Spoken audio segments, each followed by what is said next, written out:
지금부터는 국민의힘 전당대회 상황 짚어보겠습니다. 안철수 후보는 일정을 취소하고 숨고르기에 들어갔고요.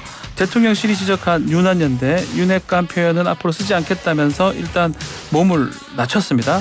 속내는 어떤지 모르겠습니다. 자, 그런가 하면 안김 양강구도의 균열을 노리는 천하람 후보는 친윤 인사들을 간신별하고 직격하는 모양새입니다.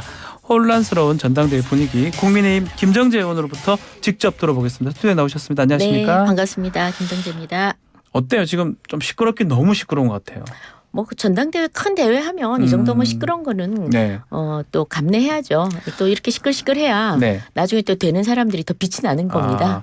약간 흥행적 네. 요소가 있다고 보시는 건가요? 네, 그래야죠. 뭐 그러니까 선수들은 다 나와야죠. 네. 그 지금 뭐 여태까지 조용했던 이준석 예. 대표 그 성매매 혐의로 좀 입 좀 다물고 있는가 했더니 다시 또 나오지 않습니까? 그러니까 이거 큰 판이 열리면은요. 숨어 있었던 사람들도 다 나오고 이때 또 얼굴 디밀어야 네. 자기 존재감도 있고 이러니까 저는 뭐 크게 뭐 이전 투구로 그렇게 갈 것 같지는 않습니다. 네. 윤상현 의원은 이거 네. 전당대회가 아니고 분당대회 되는 거 아니냐 이렇게 또 표현하시던데요. 그러니까 그런 말씀을 하시는 분이 예, 지금 당의 이 사실은 그 뭐 심하게 말하면 암적 존재죠. 그런 말씀을 좀 안 하셨으면 좋겠어요. 뭐 당연히 경쟁하면은 이런 서로 비판이나 이런 것도 할 수 있는 건데 분당대회 하겠습니까? 이번 예. 전당대회는 사실은 윤석열 정권 창출 이후에 최초의 그 지도부를 선출하는 겁니다. 네. 그래서 정말 윤석열 정부의 성공 그리고 또 이제 당의 화합을 이룰 수 있는 굉장히 절호의 찬스입니다. 그래서 저희한테는 기회이고요. 또 역사적 과제입니다. 왜냐하면 윤석열 정부가 성공을 한다는 건 사실 국민들을 좀 편안하게 살게 해준다는 거거든요. 네. 그리고 윤석열 정부를 선택한 이유가 윤석열이라는 검찰총장을 선택한 그 국민들은 공정과 상식을 바라는 거 아니겠습니까? 그래서 윤석열 정부가 실패하는 건 그게 무너지는 겁니다. 네. 그런데 윤석열 정부를 성공시키기 위해서는 저희 당이 굉장히 안정이 돼야 되고 같이 충분히 호흡을 맞추고 협조할 수 있는 분위기가 돼야 되거든요. 네. 그래서 저는 이번 그 당대표 선출이 그래서 중요하다고 생각을 합니다. 네. 자, 지금 계속 논의가 되는 것 중에 하나가 뭐 너무 대통령 얘기가 좀 많이 나오는 거 네. 아니냐. 특히 이진복 정무수석이 안철수 후보한테 비판했던 부분 대통령 뜻이었다라고 지금 좀 전해지고 있거든요. 또 그게 또 혹시나 당무 개입 아니냐 또 이런 얘기가 연결이 되고요. 어떻게 보십니까 이 부분요? 사실은 뭐 저는 직접적인 당무 개입이라고 보지는 않고요. 그러니까 대통령을 과연 끌어들인 게 누군가 그것부터 먼저 생각해 봐야 될 것 같습니다. 네. 그러니까 안철수 후보께서 또 보통 때와 다르게 이번에는 이상하게 좀 과하게 그 지금 이준석 대표를 좀 따라하는 게 아닌가. 이준석 대표 따라하는 모양새 이렇게 보시는 거군요. 네네. 그 왜냐하면 이준석 대표가 만든 신조어가 윤핵관 아닙니까? 굉장히 부정적으로 예. 그 윤핵관 단어를 쓰고 사실은 윤석열의 핵심 관계자 아닙니까? 네. 그 즉 옆에서 돕는 사람들이란 뜻이거든요. 당연히 존재해야 되는 겁니다. 근데 네. 그걸 부정적으로 쓰면서 지금 그 아류작들이 누구죠? 천하람이라든지 무슨 아류작이요?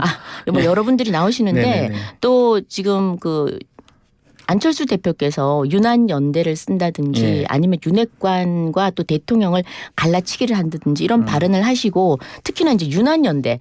대통령과 후보가 어떻게 연대를 합니까? 그래서 윤한연대라는 단어를 쓰니까 이거는 아니다. 그리고 또 특히나 그 본인이 직접 페이스북에 요구를 했어요. 비대위와 선관위가 입장을 요구했었거든요. 네. 그래서 이제 정무수석께서 직접 여기에 대해서 입장을 밝힌 거로 알고 있고요. 그러니까 이렇게 대통령을 이 전당대회 후보가 이게 직접적으로 끌어들이는 용어를 쓰는 건 좀 맞지 않다고 봅니다. 그 윤한연대 발언 이후에 안철수 후보가 이제 공개 일정을 취소했습니다. 윤핵관 표현 안 쓰겠다라고 하는 거 봤을 때는 이게 물러선 겁니까? 또 한편으로는 이게 토사구팽이다 뭐 이런 얘기 한다고 하기도 하고요. 저는 그냥 이준석 대표 따라하다가 뜨거하고 지금 좀 주춤한 것 같아요. 그러니까 어설프게 따라한 거죠. 네네. 예. 그러니까 이건 지금 윤한연대 발언도 예. 사실은 그 인수위 이후로 대통령과는 굉장히 불편한 동거 아니겠습니까? 그러니까 그 이후로 인수위 때 안철수 대표의 그 행적은 다 이미 밝혀졌었는데 네. 뭐 여러 가지 총리나 장관 제안을 했던 것도 거절했고 또 본인이 원하는 장관 안 시켜준다고 자기 그 측근들 안 시켜준다고 해서 뭐 잠적하지 않았습니까? 잠적 얘기요. 그리고 당이 또 힘들 때는 그냥 미국으로 그 날아가 버리셨고 네. 뭐 그러니까 그리고 또 이상민 장관에 대해서도 본인이 먼저 그 어떤 물러날 것을 요구하는 등 당과 다른 결의 목소리를 굉장히 내니까 대통령과는 사실은 불편한 동거였죠. 네. 그런데 이제 이번에 이제 유난연대라든지 이런 표현을 하니까 이게 좀 붉어진 게 였다고 보고요. 지금 잠시 주춤하는 거는 지금 평상시 안철수 대표가 뭐 아시겠지만 좀 이렇게 중심을 잡는 게 상당히 어려운 분이세요. 그러니까 뭔가 본인 분명한 생각을 갖는 게 아니라 뭐 왔다 갔다.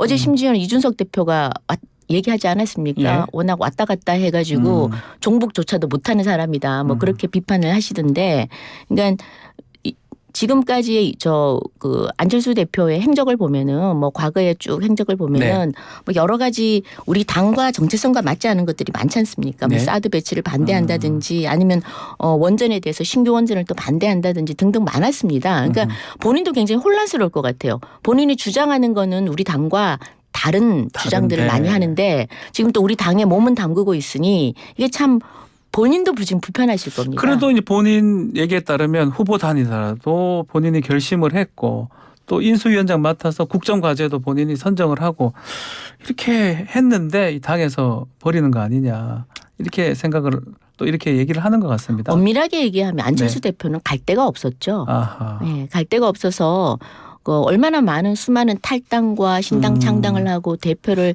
사직하고 뭐 바꾸고 워낙 연대를 많이 해서요. 네. 제가 보니까 안철수 대표의 전공이 서울대 출신인데도 이분 전공이 그 연대 같아요. 연대. 연대라고요? 네, 단일화와 연대. 연대라고요? 네네 예. 그런 것 같습니다. 그래서 뭐 좌우 가리지도 않고 보수 진보도 가리지 않고 그때 편의대로 계속 연대를 해 나가시는 그런 분인데 그 당시에도 국민의힘밖에 선택을 할 수밖에 없었고 또 그때는 연대를 할 수밖에 없는 정치적 상황이었던 것 같습니다. 근데 문제는 그 이후에 어떻게 우리 당에 잘 착근을 하고 지금 대통령과 잘 호흡을 맞춰 나가느냐고 중요한데 좀 그렇지 못했던 것 같아요. 네. 자, 나경원 의원도 지금 얘기가 좀 나오고 있는데 혹시 나경원 전 의원이 안철수 의원과 함께할 수는 없지 않겠느냐 이렇게 발언을 한 걸로 알려졌는데 또 그런 발언 없다고 합니다. 이게 다 언론 플레이입니까? 어떤 겁니까? 뭐 그런 발언이 있었는지 없었는지는 정확히는 모르겠지만 적어도 제가 아는 나경원 대표께서는 그 원내대표 시절에 얼마나 많은 공수처법이라든지 뭐 선거법 이런 것과 투쟁을 하고 광화문에서 얼마나 많은 시간을 보냈었습니까? 그래서 그런 또 이력을 다 비춰봤을 때는 안철수 대표하고는 상당히 같이 하기는 어렵지 않을까라는. 그런데 나경원 전 의원 입장에서도 뭐 연판장을 지금 초선 의원들이 좀 했었잖아요. 그것 때문에 좀 마음의 상처는 있었을 것 같기도 하고 또 어제 또 달래려고 또 했다고 하기도 하더라고요. 당연히 상처가 있죠. 그래서 저희 당의 원내대표를 지내신 분인데 왜 대표님께서 상처를 받지 않았겠습니까? 또 그렇게 연판장을 돌린 초선 의원님도 굉장히 저는 마음이 불편했을 거라고 봅니다.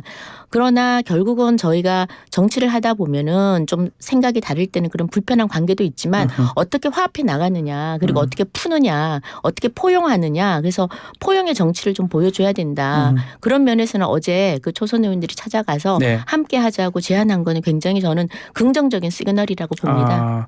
자. 천하람 후보 얘기 좀 해보겠습니다. 천하람 후보 당대표 선거 뒤늦게 지금 뛰어들었는데 윤핵관 목소리를 많이 내고 있습니다. 윤핵관부터 퇴진시켜야 된다. 이 부분 윤핵관 퇴진 운동이라고 표현하면 될 것 같은데 어떻게 판단하고 계십니까? 그러니까 윤핵관이라는 소리를 비판적으로 하는 사람은 그냥 이준석 아바타라고 보면 되죠. 이준석이 천하람 아바타다. 후보 같은 경우는 뭐 이준석 아바타라고 하는데 제가 봐서는 유승민 대타 플러스 이준석 아바타라고 이준석하고 봅니다. 유승민 섞어 놓은 거다 이렇게 합쳐놓은 짬뽕이죠. 거다. 짬뽕이다. 왜 그러냐면 이준석 대표가 이 얘기를 했어요. 천하람 후보를 경선 출마를 권유하게 된 배경에는 유승민이 안 나왔기 때문이다 이랬거든요. 그러니까 유승민 대타라는 소리죠. 이게 대타. 이 이준석 대표가 직접 얘기하신 거예요. 그래서 유승민 대타 그다음 이준석 아바타 이러면 뭘 하겠습니까? 하는 것이라고는 계속 윤핵관 공격하면서 네. 대통령과 당을 그러니까 당의 정치인들을 갈라치기 하고 갈라치기 그러니까 대통령을 하고. 고립시키는 거죠 결국은. 그리고 대통령을 옆에서 돕겠다는 그런 그 친윤 의원들을 계속해서 어떤 간신 뭐 이런 식으로 매도하고 네. 그러니까 당을 계속 갈라치는 거죠. 목적이 뭔지는 모르겠는데 아무튼 당과 분열을 공격하고 그 틈을 이용해서 자신들의 어떤 정치적 파워를 좀 만들어 가려는 그 공간을 넓혀 가려는 분들이 아닌가 그런 생각을 저는 합니다. 그러면 이 천하람 네. 후보의 파괴력은 어느 정도로 보십니까? 이준석 지금 말씀대로 유승민 다 엄쳐서 한다 그러면 파괴력이 좀 있는 겁니까? 원조는 못 따라가겠죠. 아. 네. 원조는 못 따라가고 두 분이 합쳐봐야 당내. 예. 그러니까 지금 일반 여론조사에서는 네. 뭐 마치 자기들이 그 나라를 구할 것처럼 하는데 좀 약간 흥미를 느끼시는 분이 계시겠지만 당원들은 아시거든요. 이분들이 실체를 어떤 분들이신 걸 알기 때문에 저는 당원 투표에 가면은 그렇게 파괴력은 없을 것이다. 그리고 유승민 플러스 이준석. 예.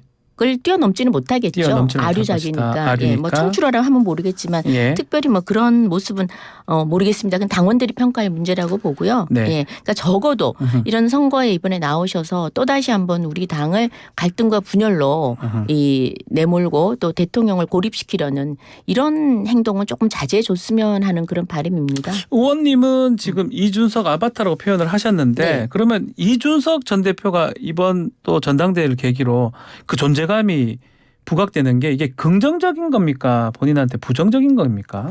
본인은 가만히 있는 사람이 못 되니까 아. 이 참지를 못하는 사람이잖아요. 어쩔 수 없이 본인 일단 스타일상 나오는 거라는 거죠. 그렇죠. 이거 천상천하 유아 독존 스타일이잖아요. 그래서 본인은 무조건 내가 하는 말이 옳고 그리고 네. 또 워낙 이렇게 말씀도 잘하고 그러니까 지금 좀 그냥 이런 판이 열렸는데 가만히 있기는 힘들 겁니다. 네. 그래서 저는 근데 개인적으로는 이준석 대표 개인적으로 보면은 저는 그렇게 그 좋은 긍정적이라 보지는 않아요. 아. 왜냐하면은 사실 이분이 이렇게 된 당원권 정지된 이유가 성매매 혐의 예. 그리고 증거인멸 이것 때문 아니겠습니까? 그러면 다시 나오면은 또 거기에 무고도 있을 대해서 겁니다. 네네 예. 거기에 예. 대해서 또 저 이미지가 연상이 될 것이고요. 그리고 지금 이 저 천하람 후보가 나온 거는 결국은 뭐 김기현 후보의 표를 뺏어가기보다는 안철수 후보의 예. 표를 더 가져가지 않을까 그런 생각을 합니다. 자, 그 심평 변호사 얘기도 주목을 받고 있어요. 안철수 네. 후보가 만약에 대표가 된다면 대통령 탈당하고 신당 창당할 수 있다. 이거 말은 실현 가능성이 있는 얘기입니까? 일단 개인적 얘기라고 지금 몫을 받긴 했는데요. 저는 전혀 없다고 봅니다. 전혀 네. 가능성 그리고 없는 얘기다. 예, 그리고 어떤 경우든 간에 예. 대통령의 탈당을 언급하는 것은 매우 부적절하다. 저는 가능성도 제로일 뿐만 네. 아니라 굉장히 부적절하다고 그런 생각을 하고요. 예. 그다음에 또 안철수 후보가 사실 들어온 케이스 아닙니까? 네. 그런데 뭐 합당을 하긴 했지만 근데 큰 정당이 이제 큰 국민의힘이니까. 정당이 예. 그리고 지금 제가 알기로는 우리 지금 국회의원들 중에 뭐 적극적으로 명시적으로 안철수 후보를 뭐 지지하고 돕고 하는 의원님들이 얼마나 계신지는 모르겠지만 그다지 이렇게 눈에 띄는 분은 없습니다. 네네. 그런 걸 봤을 때는 대통령 훨씬 더 파이가 큰 쪽이 지금 그 국민의힘 의원들 전체인데 여기 대통령과 함께하는 함께하고 있는데 이 대통령이 탈당을 한다. 그럼 가정이긴 하지만 가정인데 네, 이 네. 가정을 뭐 만약에 안철수 후보나 예컨대 천하람 후보나 당대표가 된다 그러면 당내에서는 어떤 흐름이 좀 이어질 수 있습니까? 만약에 된다면 가정이라서 가정이 제가, 너무 심해가지고 예. 별로 가정하고 싶지 않아요. 가정하고 싶지 않은 겁니까? 예. 아니 뭐 안철수 후보가 되든 네. 천하람 후보가 되든 당은 그대로 당은 있을 존재하죠. 것이다. 그대로 존재하는데 그런데 당의 그 착근하기가 쉽지는 않을 것이다. 혼란스러울 가능성이 클 것이다. 왜냐 이 그러면 말씀이네요. 지난번에 저희들 그 박근혜 네. 박근혜 대통령께서 적폐로 몰려서 분당이 당이 바른미래당으로 뛰쳐나갈 네. 때요. 그때도 결국은 그 어떤 명분을 대더라도 결국은 나가신 분들이 30%고 남아 계신 분이 70%였거든요. 그렇죠. 예. 결국은 바깥에 풍찬 노숙을 하시다가 결국은 다시 들어오셨거든요. 들어왔고. 그때 들어왔을 네. 때 나머지 70명이 그만큼 나갔던 분들이 우리 그 기존에 계셨던 분들을 욕을 하고 이랬어도 다 받아들였거든요. 네. 왜냐하면은 뿌리가 같고 그다음에 같이 다시 뭉쳐서 한번 잘해보자라는 게 네. 더 대의가 크기 때문에 그 가능했다고 봅니다. 네. 근데 이번 같은 경우에는 뭐 가정할 필요가 없는 걸로 저희가 알겠습니다. 긴 설명을 할 필요는 없을 것 같습니다. 자, 민주당 얘기는 짧게 해보겠습니다. 네. 어제 이상민 장관 탄핵 추진 당론을 정했고 야3당이 탄핵 초추안 발의했는데 어떻게 진행될 것 같습니까? 뭐 이제 일단 당 발의를 했는데 네. 이게 참 앞뒤가 맞지 않는 거죠. 이게 지금 누가 봐도 그 이재명 방탄 이재명 대표께서 이제 곧 소환을 앞두고 있지 않습니까? 네. 또 기소 가능성도 아주 크고요. 그러다 보니까 이거 국면 전환용으로 굉장히 무리수를 둔 것 같습니다. 네. 그런데 일단 8일에 이제 투표를 하겠죠. 네. 그럼 당연히 무기명 투표니까 민주당이 뭐 한 35명만 이탈해도 안 될 테지만 그 뭐 어떻게 과반, 될지는 제적 과반이니까요. 제적 과반이 예. 이제 넘으니까. 넘으니까 통과가 될 가능성이 저는 있다고 봅니다. 그런데 이제 문제는 이 문제는 다 아시다시피 명백하게 이거는 정치적 도의적 책임을 지는 게 아니고 법적 책임을 지는 네. 거거든요. 그래서 법적 책임이 명시적으로 분명히 없음에도 불구하고 이게 지금 탄핵을 추진하고 있는데 이게 만약에 헌재에서 기각이 되면 이 역풍은 고스란히 가능하다. 민주당이 맞아야 되고 그 시점은 총선에 임박했을 때 거다. 그러면 총선에 폭망할 수도 있다고 저는 알겠습니다. 생각을 합니다. 네. 자, 오늘 이야기 여기까지 듣겠습니다. 감사합니다. 네, 감사합니다. 김정재 국민의힘 의원과 함께 이야기 나눴습니다.